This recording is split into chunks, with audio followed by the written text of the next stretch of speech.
Dans le Coran, il est dit, Allah Azza wa Jal nous parle des gens, comment ils comprennent l'abondance. فَأَمَّا الْإِنسَانُ إِذَا مَا ابْتَلَاهُ رَبُّهُ فَأَكْرَمَهُ وَنَعَّمَهُ فَيَقُولُ رَبِّي أَكْرَمَنِ. Quant à l'homme, lorsque son Seigneur l'éprouve en l'honorant et en le comblant de ses bienfaits, il dit, mon Seigneur, il m'a honoré.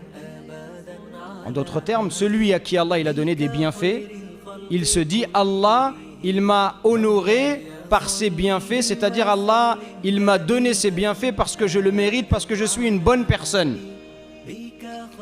Quant à celui qui est pauvre, وَأَمَّا إِذَا مَبْتَلَاهُ فَقَدَرَ عَلَيْهِ رِزْقَهُ فَيَقُولُ رَبِّي أَهَانَنِ.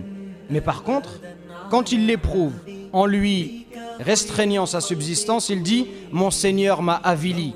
C'est-à-dire, mon Seigneur, il m'a humilié. En gros, quand je suis pauvre, il pense que c'est parce que il le mérite. Allah ne l'aime pas. C'est pour le punir. Qu'est-ce qu'Allah y répond? Il dit, Kalla. Mais non. Mais non, c'est une erreur de penser cela. Parce que cette manière de raisonner, elle est fausse. L'abondance de biens, les gens pensent que le fait d'avoir beaucoup de biens, ça veut dire qu'Allah, il t'aime. Et ils pensent que si tu es pauvre, ça veut dire qu'Allah, il t'aime pas. Et Allah, il dit non, c'est faux. Allah, il donne à celui qu'il aime, comme il donne à celui qu'il n'aime pas. Et il peut priver celui qu'il aime, comme il peut priver celui qu'il n'aime pas. Le fait d'être riche, ça ne veut pas dire qu'Allah t'aime, et le fait d'être pauvre, ça ne veut pas dire qu'Allah te déteste. C'est une erreur de penser cela.